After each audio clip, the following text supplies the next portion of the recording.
To check the script. I've never done the tour before, so I'm a little bit nervous. Bird? Okay, now here's the deal. I come from 3 generations of tour guides, so I'm a professional at what I do. And a lot of times, you know, doctors and lawyers, they're all professionals, so why can't a tour guide be a professional too? So I should introduce myself, and is that tape recorder on? My name's John. Anybody from Fairbanks in here? I'm in trouble. Yeah. Because I got to live in this town. So we'll stick with the facts on this tour, all right? And I would never unintentionally mislead you, believe me, when I say that.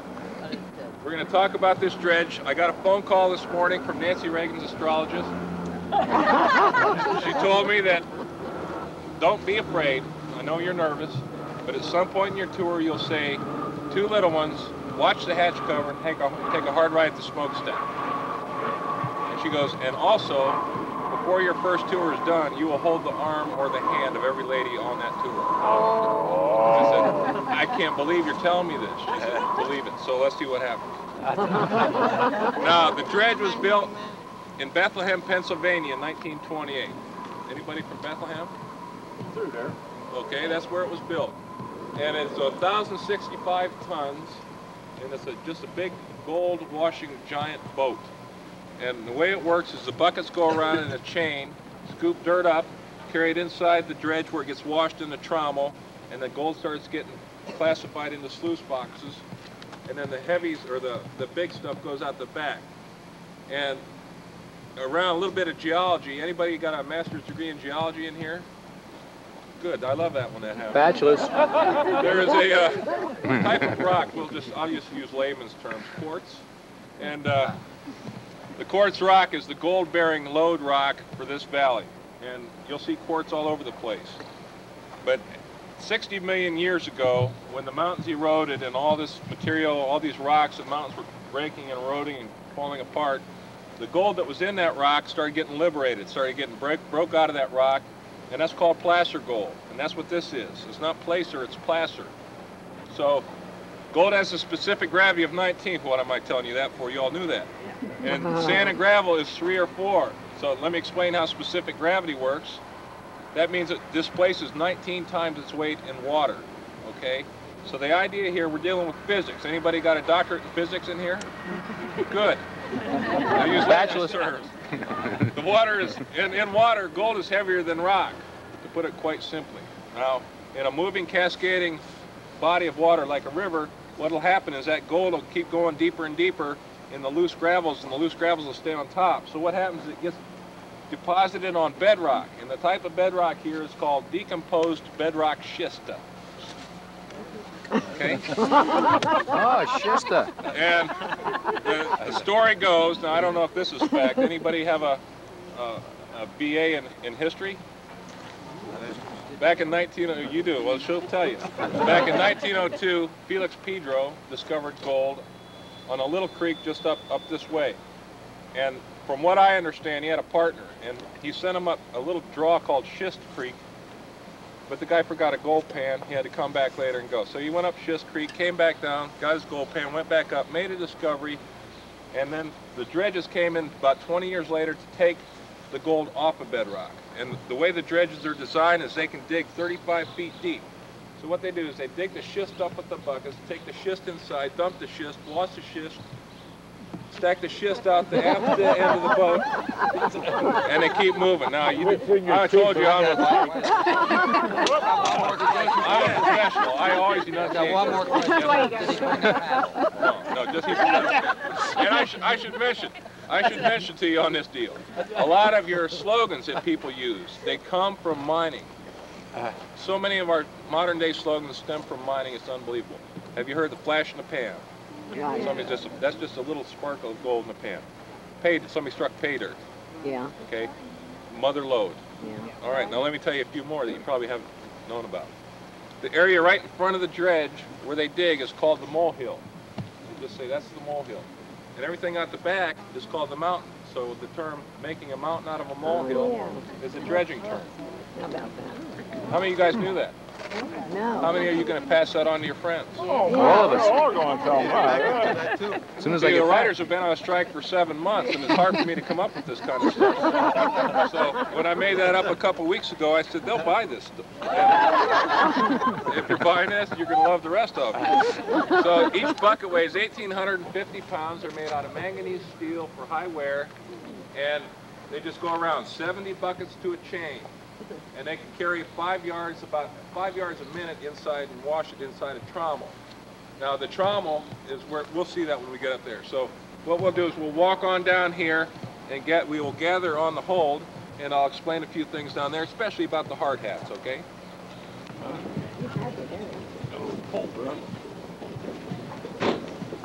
get the stuff. Certainly your great granddad was a captain. Could you get started again? For about 800 grand. That wouldn't be worth it. If I get that kind of money, I'm gone. You know what I'm saying? The guy from Fairbanks knows what I'm saying. Now, here's the deal. The hard hats, I mentioned that. It's got absolutely nothing to do with your personal well-being or your safety. It's just a cheap ploy I have to make a quick buck. If you bang your hard hat on anything inside the dredge, you owe me $2, okay? If your hard hat hits the deck, it's a $5 bill. If it goes in the pond, slip me 10 bucks and we'll be even, all right? You understand the rules? Okay. If you look directly overhead, you can see a crane. Hold your hat. That's how he gets his 10, huh? You guys look tough to skin, but this is just starting. Anyways, that's the crane they use to replace the buckets whenever they got wore down. And every bucket has a number on it so they can tell exactly how many hours or days the bucket break while you're digging in some deep schist.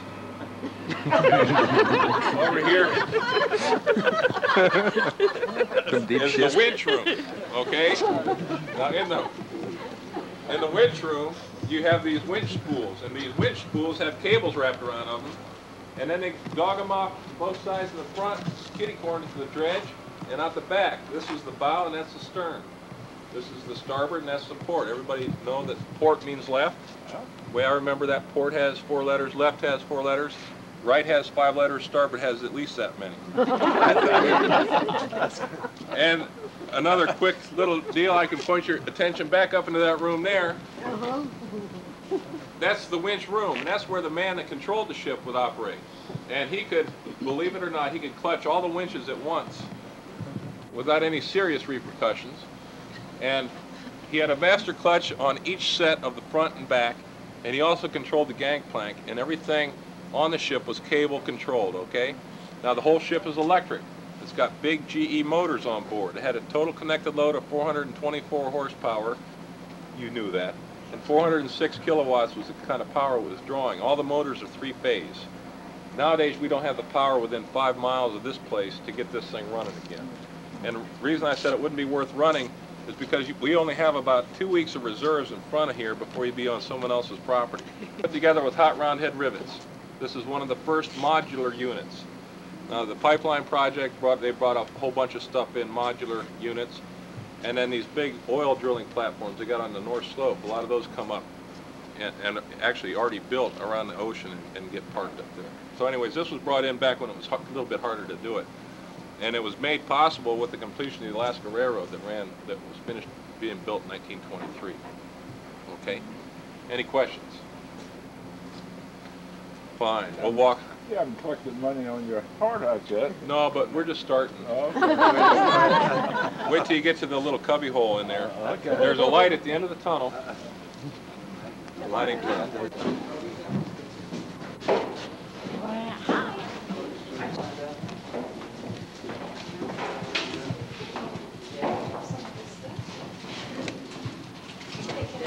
How many people were running this? 6 men. It took 6 guys to run this, 3 8-hour shifts every day.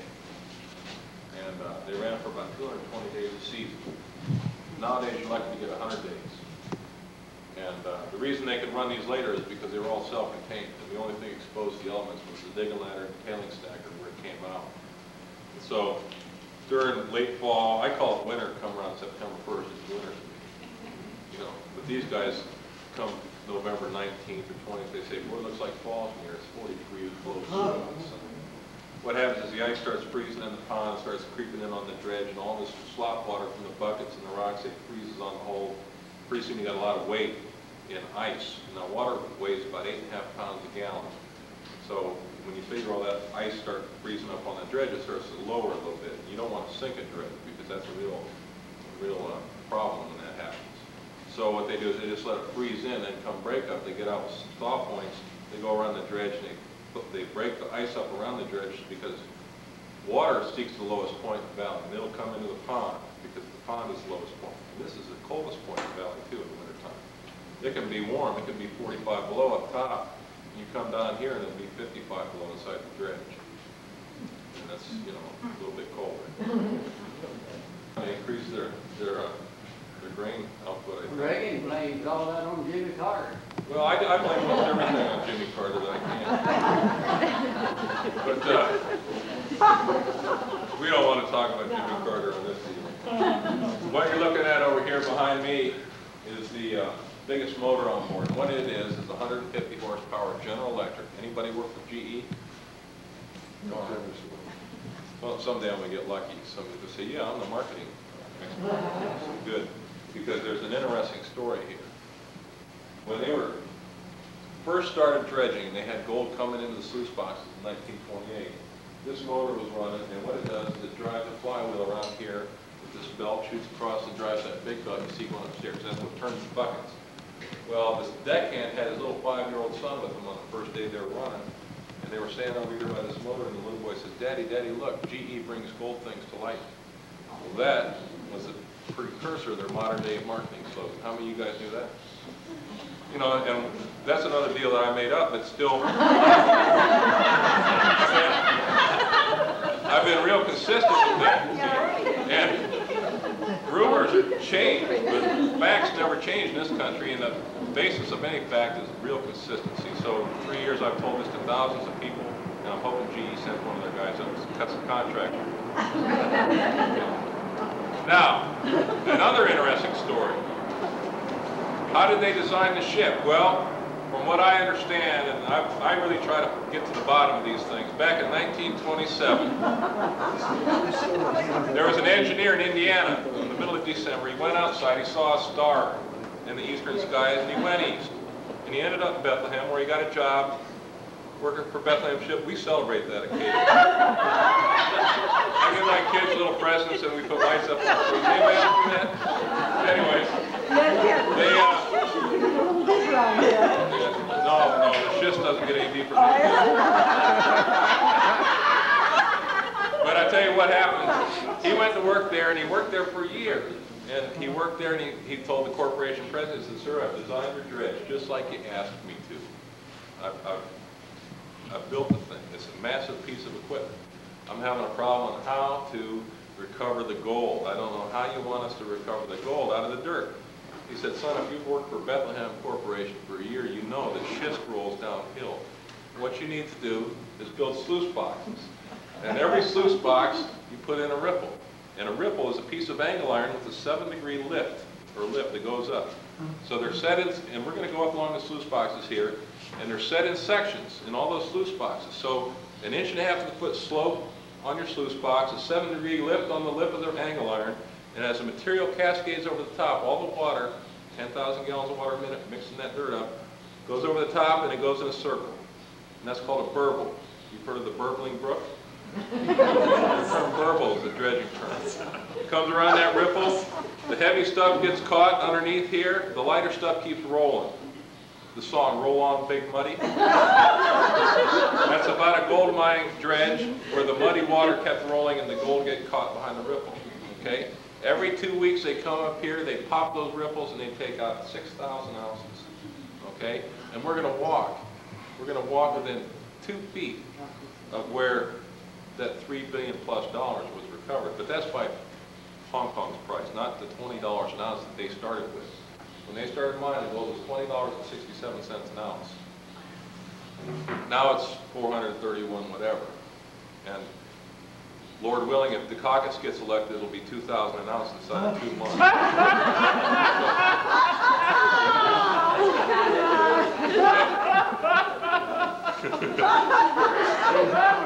Now what we're going to do is go up along the walkway here, and we're going to gather up on the next level, which is called the trommel deck, and that's where everything starts getting washed. And if you can look at these stairs, they don't get any worse than this. This is about the steepest set of stairwells you have. And let me just Watch your head, Tom. Let me see it. Yeah? stop the car. It was coming from a line right now. And I saw this stuff. Now, is that your story? About the death? No. Did you About read finding that? this place. About what? About finding this Oh, yeah. place. Really? Yeah. But you always say it, though. Right. How many miles did they do? About a mile a year. A year? By about 110 feet wide. Wow. That's a very slow movie. Okay.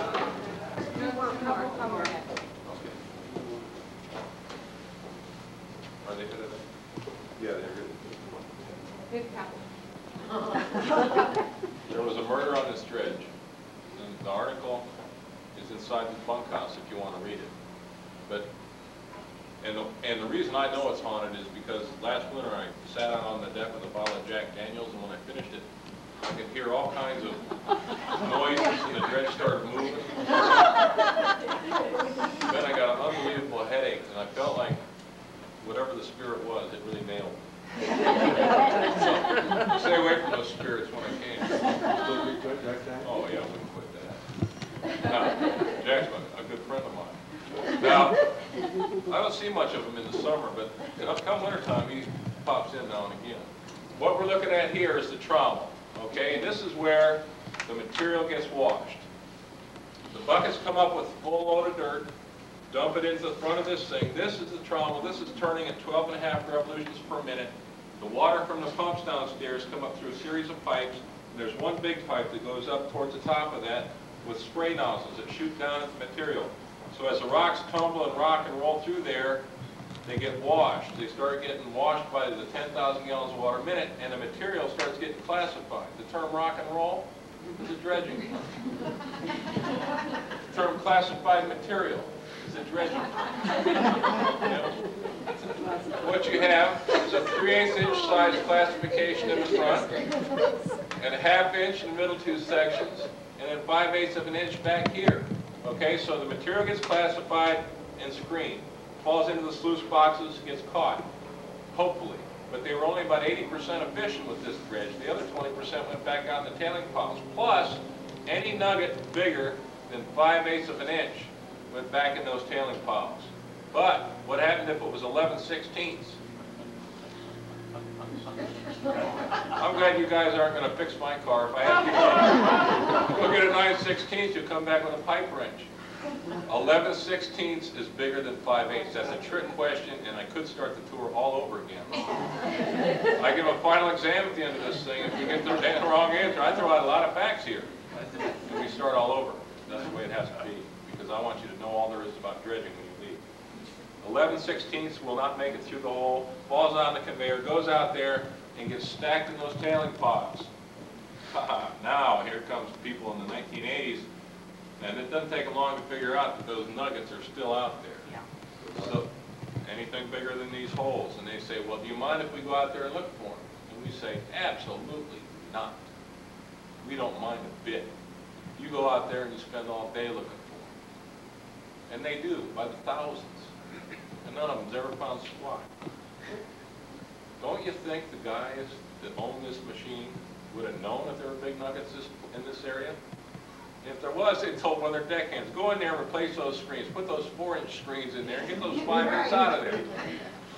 That's what they would have done. Because when you're in nugget country, you gear up for nuggets. But we're not in nugget country here. We're in just good old-fashioned gold dust country, lake country, small nugget country. 99.999% of the gold will be smaller than that hole. But let's move the dredge up to the front of Pedro Creek where you're into nugget country. You know what size nuggets you can expect to find, and you just replace the screen, and you get them. But back then, the nuggets didn't have the value that they do now either. And back then, tailings had absolutely no value. But now, tailings are worth more than the gold was back when they started mining.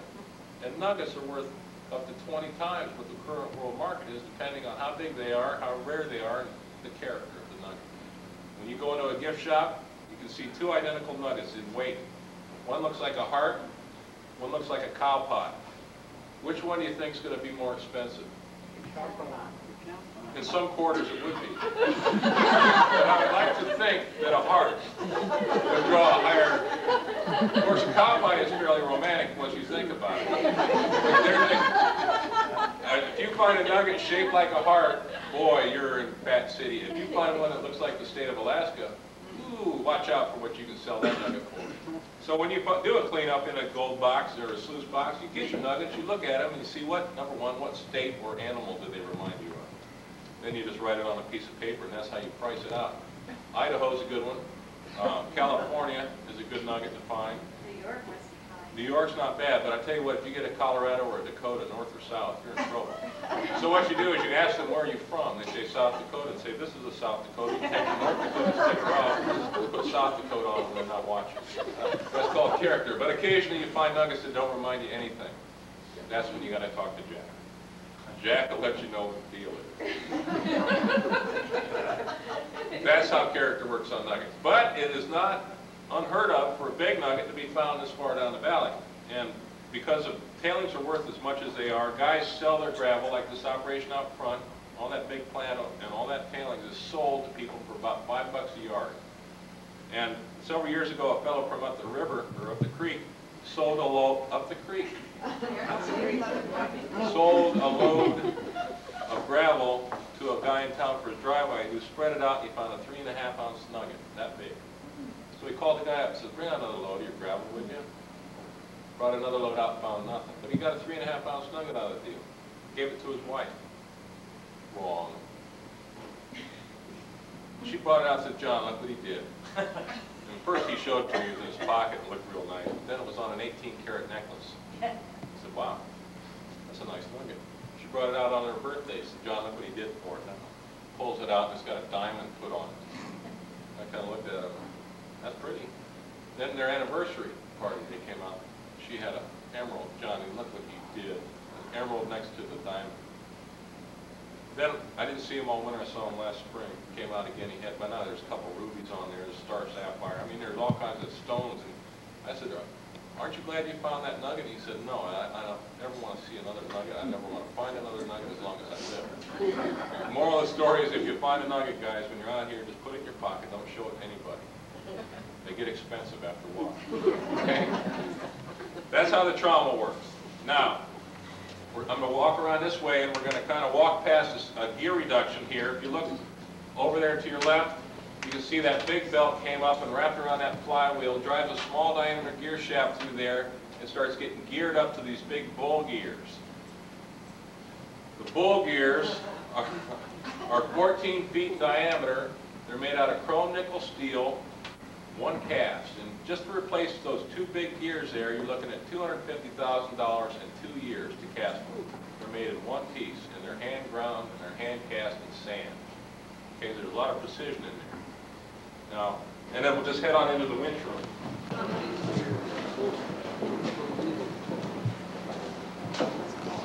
And then I'll ask you a lot of questions where you have to nod your head. Bam, 4, 6, 8, okay? Everybody can kind of gather in here. This is a winch room. It's got a safety capacity for 5 people. Come on in. Yes, sir. Did your ball and gear ever touch the hover shaft? Hey,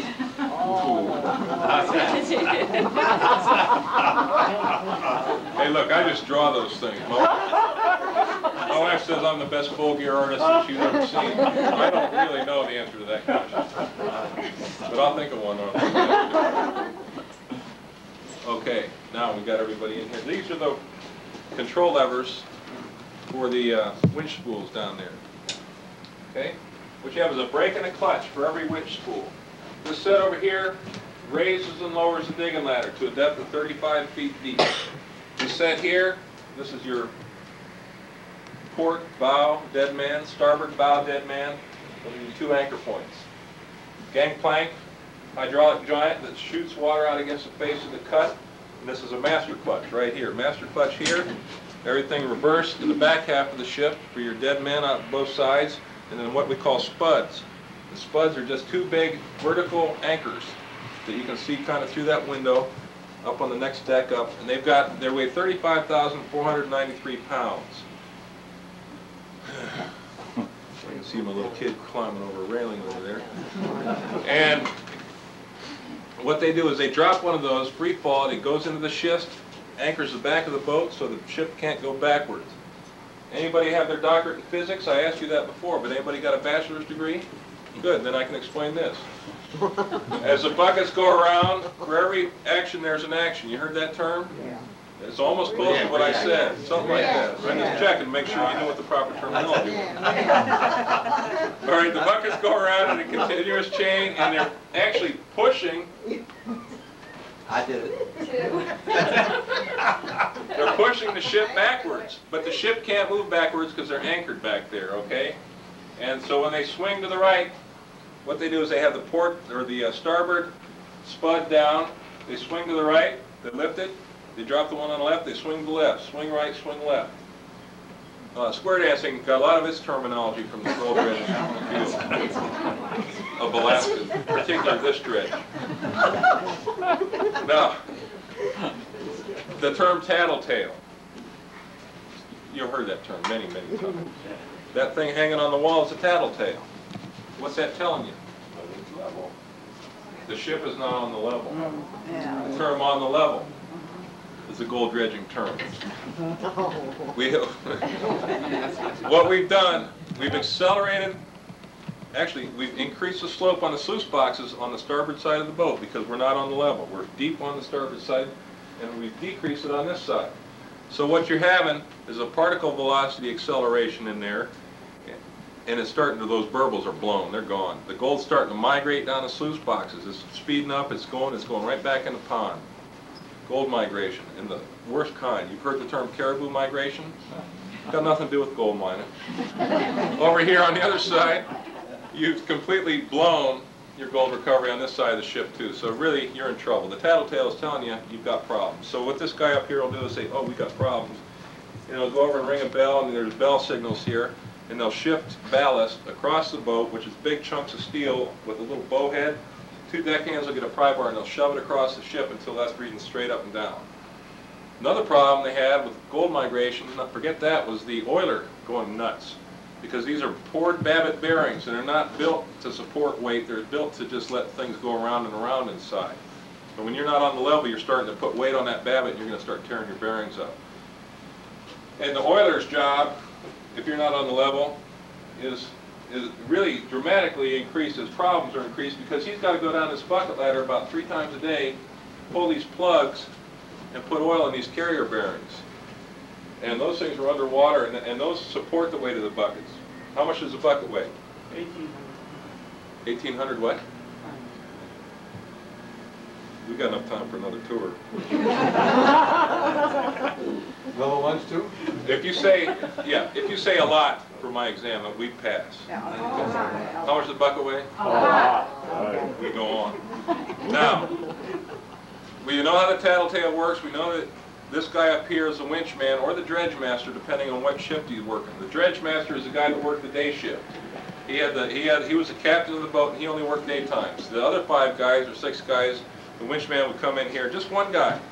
It didn't take a whole bunch of guys up here doing it. Most pictures I've seen of the winch man working show him over here in a thoughtful state, pondering life with a pipe in his mouth and staring out that way.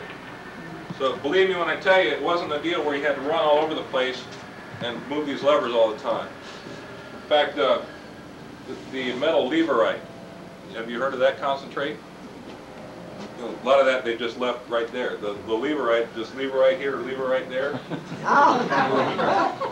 Mining term. That's the plane that's signaling the tour is done. We had one that told me when to start, now this one just told me to finish. But what we're going to do is we're going to wrap this up. The folks that aren't with Talk Tours, you're welcome to go down there. We've got some tour guides down there that will get you lined out on the gold panning. The Talk Tour folks, you need to gather up here by that little red Yeah, the one with the gift shop with fantastic Oh, ideas. yeah. The little magnets and all kinds of that one. And from there we'll move on to our next adventure, which is we're going to go up on top of that mine. And of course, anybody else who wants to join us is welcome to. We're going to go up on top of that mine next door and see how the modern day guys do it. Okay? Any questions before I end this? Are there any terms that the term "give me a break" is a mine term? If the guy's up here and the winch man's down, or deckhand's down there saying "give me a break," he says, "What winch?" Well, "give me a break" turned into a popular TV series in the mid-'70s. Yeah. That was a gold dredging term. Every term that you know of, given time, I can tell you and assure you.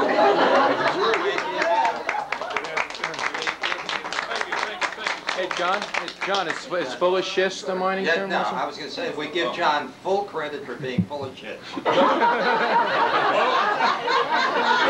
was full of shit. But I'll use it on my next tour. And I should have mentioned that the trommel, where it was always full of schist, you carry the material in, and you could get 9 cubic yards in there at the whole time. The whole 9 yards, folks.